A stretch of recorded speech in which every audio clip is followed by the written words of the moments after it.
Alam mo, hindi sa lahat ng oras, laging masaya kapag nagmahal tayo. Minsan, kalungkutan ang hatid nito dahil may mga pagkakataong kahit siya na yung panalangin mo, tila ba, tadhana pa rin ang magtatakda ng nakalaan para sa'yo. Kaya nga kapag nagmahal ka, mararamdaman at mararanasan mo ang lahat ng bagay na magbibigay saya sa'yo at magbibigay kalungkutan sa puso mo.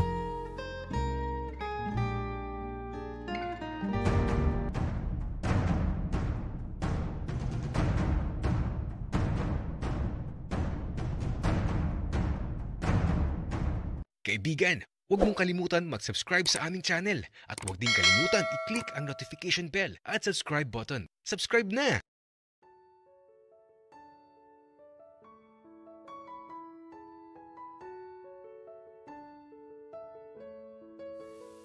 Parang tila ba, nasagot lahat ng katanungan sa isipan ko. Isang sagot na magtuturo kung saan ko matatagpuan ang kahilingan ni Rafael. Naku, pasensya na kayo. Medyo makalat at maalikabok dito. Hindi pa kasi umuwi yung may-ari ng bahay na to.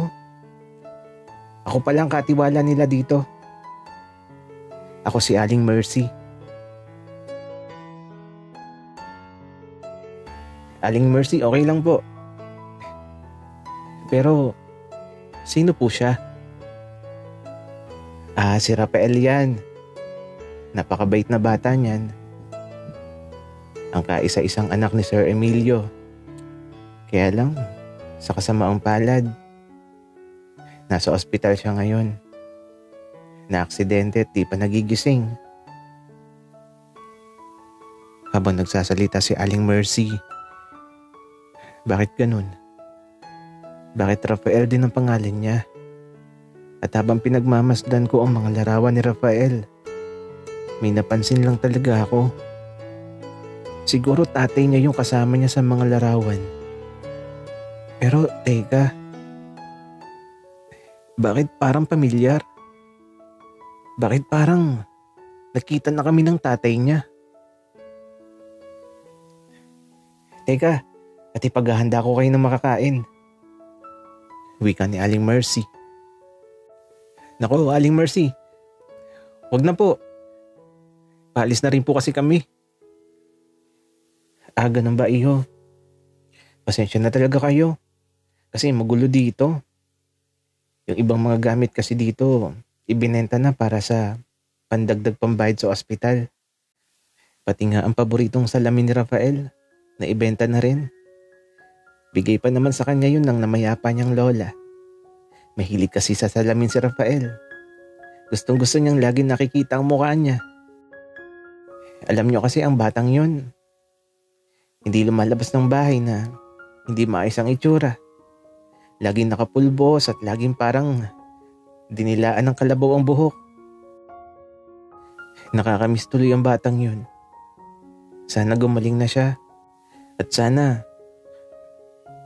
makauwi na sila dito kasi simula nung maaksidente siya, nabalutan ng kalungkutan ng buong bahay na to. Aling Mercy, saan ko po ba siya pwedeng matagpuan? Bibisitahin niyo ba siya? Ito ang ospital kung saan siya matatagpuan. Pakisabi na lang kapag nakita na kayo na naghihintay na ako sa pagbabalik nila. Opo, Aling Mercy. Pangako po.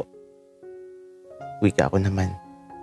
At eto, binigyan niya na sa amin kung saang ospital matatagpuan si Rafael.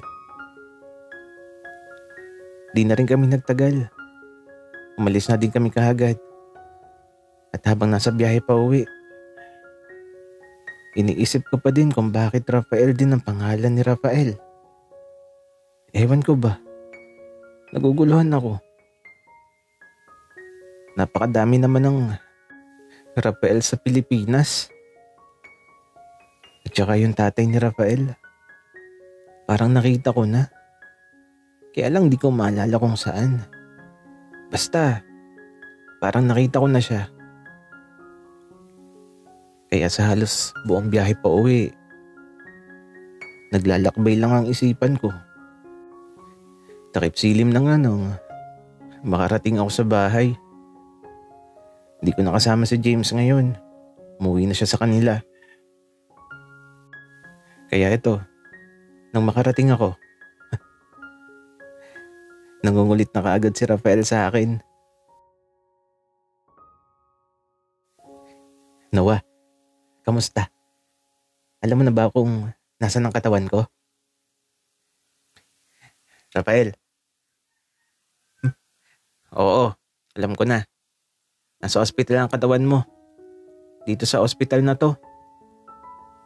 Wika ko habang pinapakita ko yung sinulat ni Aling Mercy sa papel. Saan yan, Noah? Alam mo ba yan? Hindi eh. Pero madali lang mahanap yan. At saka, Rafael pala talaga ang tunay na pangalan mo. Alo, talaga ba, Noah? Pero paano mo nalaman? Narating ko kasi ang bahay niyo, Rafael. Nakilala ko doon si Aling Mercy. Natatandaan mo ba siya? Wait lang, Noah. Aling Mercy ba? Oo, kasambahay namin siya. Natatandaan ko siya. Wika ni Rafael. Tapos nagulat ako nang bigla na lang magbagsakan ng piraso ng mga salamin. Nahulog ang mga piraso ng salamin pero hindi naman lahat. Kaya ito, agad kong nilinis yung binagsakan ng mga salamin.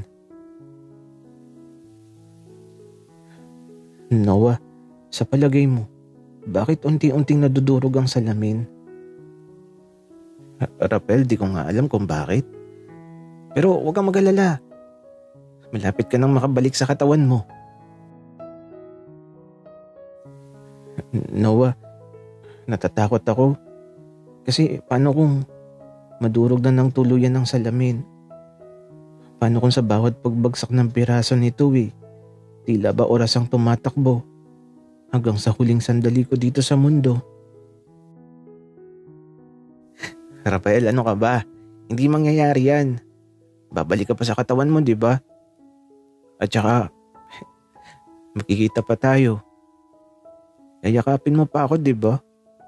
Kaya di ka pwedeng mawala.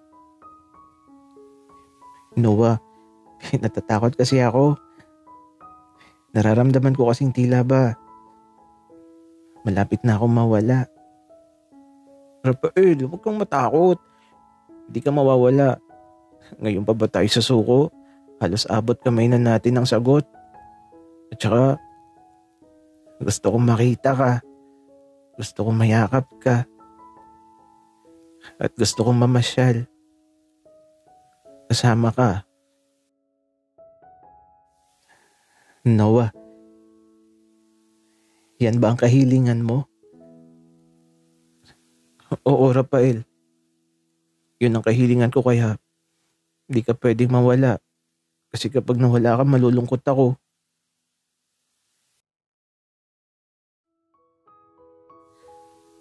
Kung pwede ko lang mayakap si Rafael ngayon, gagawin ko.